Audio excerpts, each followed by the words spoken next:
આજના વિડીયોમાં આપણે ગુજરાતનો ઇતિહાસના અગત્યના 100 પ્રશ્નો જોઈશું, જેનો આ પાર્ટ 4 છે। આની પહેલાં 3 પાર્ટ અપલોડ થયેલા છે, જોવાના બાકી હોય તો એ પણ જોઈ લેજો। ખૂબ જ અગત્યના અને પરીક્ષામાં વારંવાર પૂછાતા પ્રશ્નો આપણે આની અંદર આવરી લીધેલા છે। છેલ્લે તમારી ટેસ્ટ પણ લેવામાં આવે છે, તો વિડીયો વ્યવસ્થિત જુઓ અને ટેસ્ટ આપી તમે તમારું નોલેજ પણ ચેક કરી શકો છો। એ સિવાય ફ્રીમાં આની પીડીએફ પણ તમને પ્રોવાઈડ કરવામાં આવે છે, જેથી તમે તેને વારંવાર રીડ કરી શકો। તો જોઈએ ખૂબ જ અગત્યનો આ વિડીયો। વલ્લભી વિદ્યાપીઠના અવશેષ કયા જિલ્લામાં આવેલા છે? ભાવનગર જિલ્લામાં આવેલા છે। ભાવનગર નજીક હાલમાં વલ્લભીપુર આવેલું છે, ત્યાં વલ્લભી વિદ્યાપીઠ હતી। મૈત્રકાળ દરમિયાન કયા પ્રકારના ગ્રામીણ સંગઠનો પ્રચલિત હતા? સ્થાનિક સ્વશાસન અને ગ્રામીણ સમિતિઓ। મૈત્રકાળમાં કઈ ભાષા રાજ્યની સત્તાવાર ભાષા હતી? સંસ્કૃત ભાષા હતી। મૈત્રકાળનો સમયગાળો કેટલા વર્ષનો હતો? લગભગ 300 વર્ષ, ઈસવીસન 475 થી ઈસવીસન 788 સુધીનો।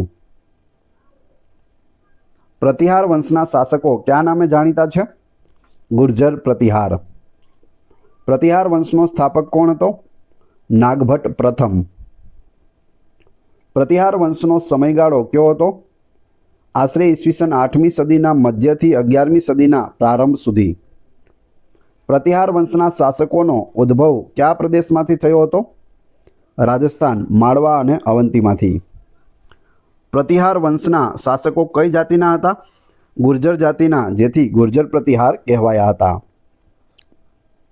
પ્રતિહાર વંશની શરૂઆતની રાજધાની કઈ હતી? ભીનમાલ હતી, જે હાલ રાજસ્થાનમાં આવેલી છે। ગુજરાતની પ્રથમ રાજધાની ભીનમાલ। પ્રતિહાર વંશની પાછળથી મુખ્ય રાજધાની કઈ બની? કનોજ, ઉત્તર પ્રદેશ।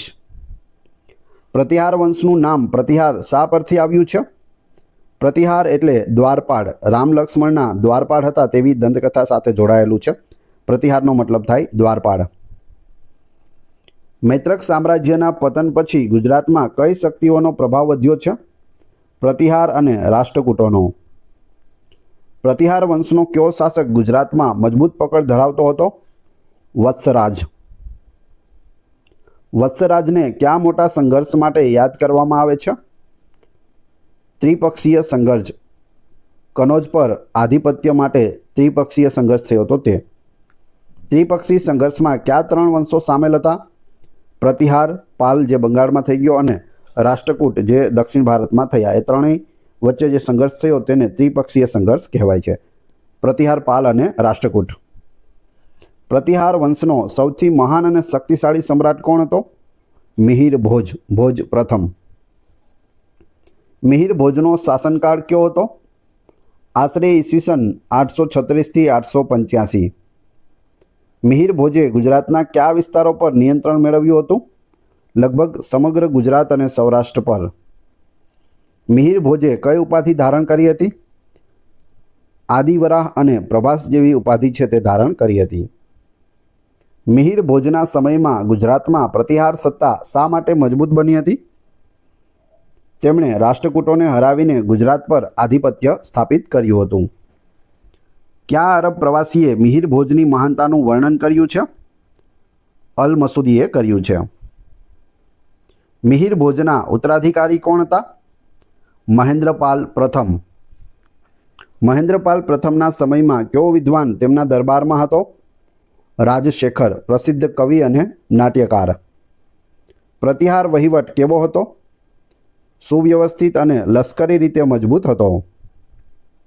પ્રતિહારો કયા ધર્મના અનુયાયીઓ હતા? મુખ્યત્વે વૈષ્ણવ ધર્મના અનુયાયીઓ હતા પ્રતિહારો। પ્રતિહારો કયા દેવતાના ભક્ત હતા? ભગવાન વિષ્ણુ, જેથી આદિવરાહ જેવી ઉપાધિ ધારણ કરતા હતા। પ્રતિહાર કાળ દરમિયાન કઈ ભાષાને પ્રોત્સાહન મળ્યું? સંસ્કૃત ભાષાને। પ્રતિહાર કાળમાં કયા કલા સ્વરૂપોનો વિકાસ થયો? મંદિર સ્થાપત્ય અને શિલ્પકલા। કયા પ્રકારના મંદિરો પ્રતિહાર વંશમાં બન્યા હતા? નાગર શૈલીના મંદિરો। પ્રતિહાર વંશના શાસકો કયા પ્રકારના સિક્કા બહાર પાડતા હતા? પૂર્વેના ગુપ્ત અને હર્ષવર્ધનના પ્રતીકો સાથેના સિક્કા બહાર પાડતા હતા। પ્રતિહાર કાળમાં કયો કર મુખ્ય હતો? ભૂમિ કર। ગ્રામીણ વહીવટ માટે કઈ વ્યવસ્થા પ્રચલિત હતી? સ્થાનિક સમિતિઓ અને ગ્રામ પ્રમુખો. પ્રતિહાર શાસકોએ કયા વિદેશી આક્રમણકારો સામે ભારતનું રક્ષણ કર્યું હતું? અરબ આક્રમણો સામે. પ્રતિહાર વંશનું પતન કઈ સદીમાં શરૂ થયું? 10મી સદીમાં. પ્રતિહાર વંશના પતનનું મુખ્ય કારણ શું હતું? આંતરિક વિદ્રોહ અને સામંતોની સ્વતંત્રતા અને રાષ્ટ્રકૂટોના આક્રમણો. પ્રતિહાર વંશના અંતિમ મહત્વના શાસક કોણ હતા?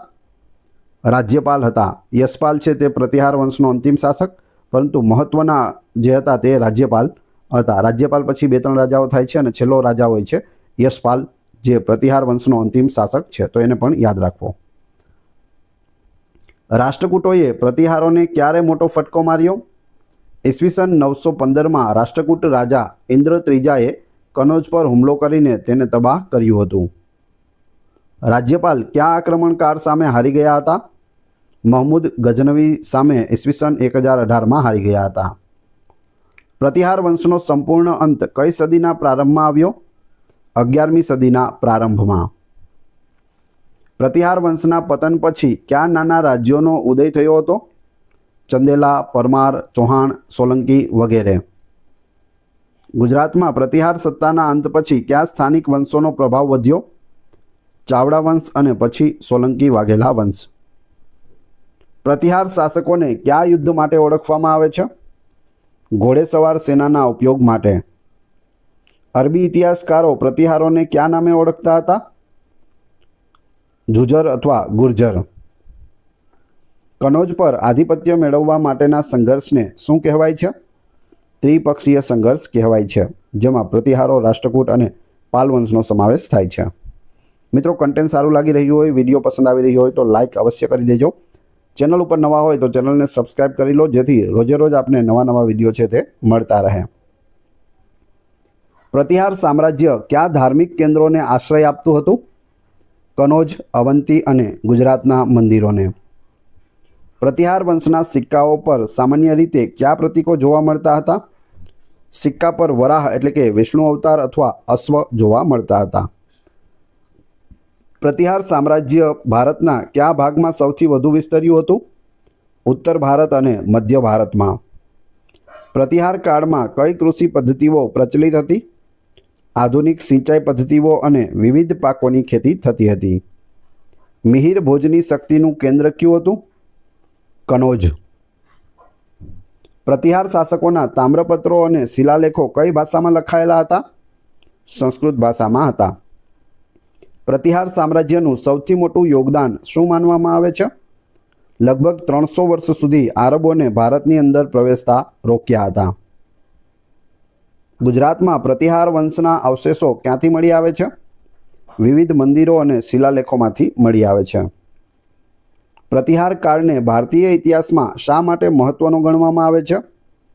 ઉત્તર ભારતમાં રાજકીય સ્થિરતા અને સંસ્કૃતિના વિકાસ માટે. રાષ્ટ્રકૂટ વંશનો સ્થાપક કોણ હતો? દંતી દુર્ગ હતો. બીજું નામ છે દંતીવર્મા દ્વિતીય. રાષ્ટ્રકૂટ વંશની સ્થાપના કઈ સદીમાં થઈ હતી? 8મી સદીના મધ્યમાં, આશરે ઈસવીસન 735થી 756ની આસપાસ. રાષ્ટ્રકૂટોએ શરૂઆતમાં કયા વંશના સામંત તરીકે સેવા આપી હતી? બાદામીના ચાલુક્યોના સામંતો હતા. રાષ્ટ્રકૂટ વંશની રાજધાની કઈ હતી? માન્યખેટ, જે આધુનિક માલખેડ કર્ણાટકમાં આવેલું છે ત્યાં. અમોઘવર્ષ પ્રથમ કોણ હતો? ગોવિંદ ત્રીજો અને અમોઘવર્ષ પ્રથમ. રાષ્ટ્રકૂટોના શાસનકાળને ભારતીય ઇતિહાસમાં કયો યુગ ગણવામાં આવે છે? ત્રિપક્ષીય સંઘર્ષનો યુગ. પાલ, પ્રતિહાર અને રાષ્ટ્રકૂટો વચ્ચેનો સંઘર્ષ. રાષ્ટ્રકૂટ વંશના કયા શાસકે કનોજ પર વિજય મેળવ્યો હતો? ધ્રુવ ધારાવર્ષે મેળવ્યો હતો. રાષ્ટ્રકૂટ વંશનો પ્રથમ રાજા જેણે મહારાજાધિરાજની પદવી ધારણ કરી હતી? દંતી દુર્ગ. કયા રાષ્ટ્રકૂટ શાસકે દક્ષિણ ભારતમાં પલ્લવો અને પાંડ્યોને હરાવ્યા હતા? ગોવિંદ ત્રીજો.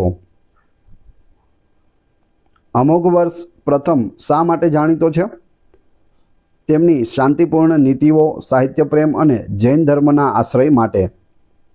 રાષ્ટ્રકૂટ વંશનો અંતિમ શક્તિશાળી શાસક કોણ હતો? કૃષ્ણ ત્રીજો. રાષ્ટ્રકૂટ વંશનો અંત કયા વંશના ઉદયથી થયો? પશ્ચિમી ચાલુક્યો. તાલકાડના ચાલુક્યોએ છે તે રાષ્ટ્રકૂટોને હરાવ્યા હતા. રાષ્ટ્રકૂટ સામ્રાજ્યનો અંત કઈ સદીના અંતમાં થયો? 10મી સદીના અંતમાં, આશરે ઈસવીસન 973માં. રાષ્ટ્રકૂટ વહીવટમાં પ્રાંતોને શું કહેવાતું હતું? રાષ્ટ્ર.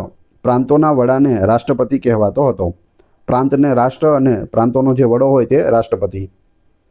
પ્રાંતો પછીનો નાનો વહીવટ એકમ કયો હતો? વિષય હતો, એટલે કે જિલ્લો, જેના વડાને વિષયપતિ કહેવાતો હતો. ગ્રામ્ય સ્તરે વહીવટ કોના દ્વારા થતો હતો? ગ્રામ મહત્તર અથવા ગ્રામપતિ દ્વારા થતો હતો. રાષ્ટ્રકૂટ કાળ દરમિયાન રાજ્યની આવકનો મુખ્ય સ્ત્રોત શું હતો? ભૂમિકર હતો. રાષ્ટ્રકૂટ સામ્રાજ્યના વેપારી સંબંધો કયા દેશો સાથે હતા? અરબ દેશો સાથે હતા. ઘોડા, હાથીદાંત, મસાલાનો વેપાર કરતા હતા. રાષ્ટ્રકૂટોના સમયમાં કયા બંદરો મહત્વના હતા? ભરૂચ, એટલે કે ભૃગુ કચ્છ અને સોપારા.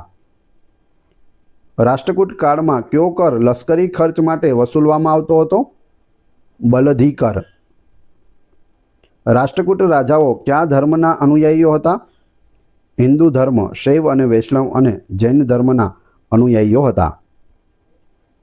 રાષ્ટ્રકૂટોના સમયમાં કયા ધર્મનો પ્રભાવ વધ્યો હતો? જૈન ધર્મ, ખાસ કરીને અમોઘ વર્ષ પ્રથમના સમયમાં.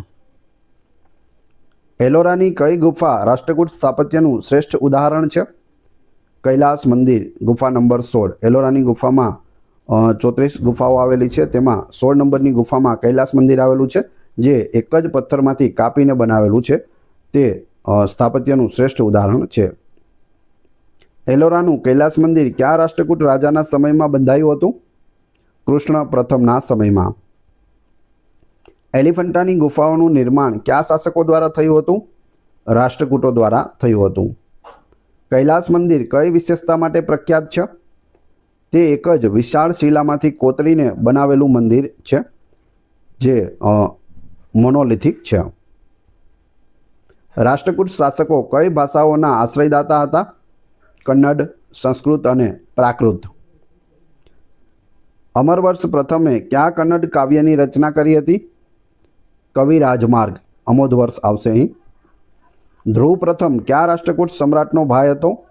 ગોવિંદ ત્રીજો. રાષ્ટ્રકૂટ શાસનકાળ દરમિયાન મહત્વપૂર્ણ કવિઓ કયા હતા?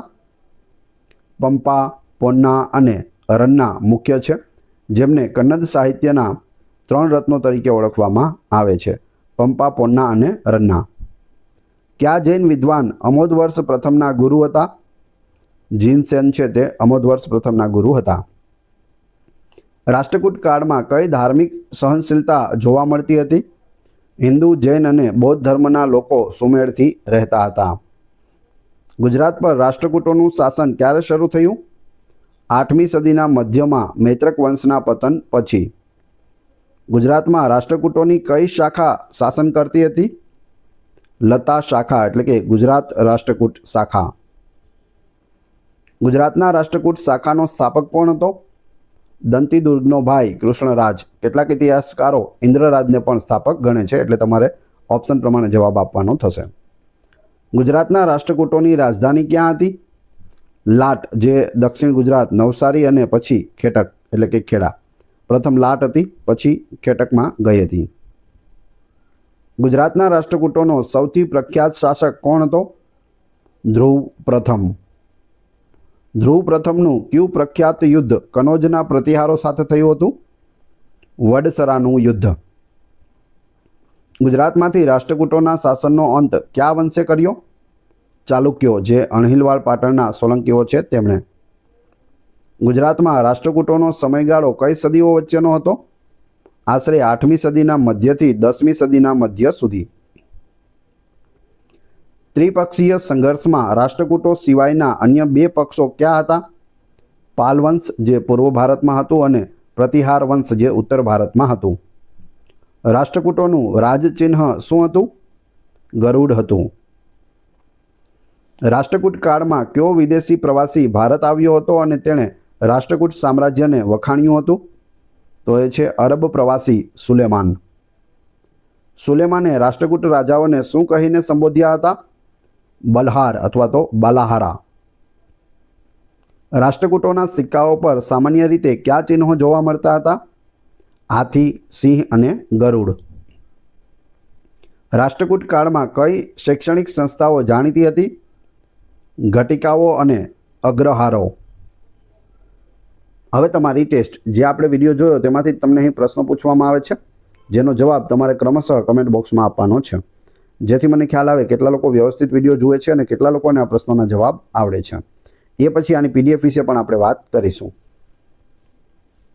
1. મૈત્રક કાળમાં કઈ ભાષા રાજ્યની સત્તાવાર ભાષા હતી? 2. મિહિર ભોજે કઈ ઉપાધિ ધારણ કરી હતી? અને 3. રાષ્ટ્રકૂટ વંશનો સ્થાપક કોણ હતો? 3 જવાબ તમારે કોમેન્ટ બોક્સમાં આપવાના છે.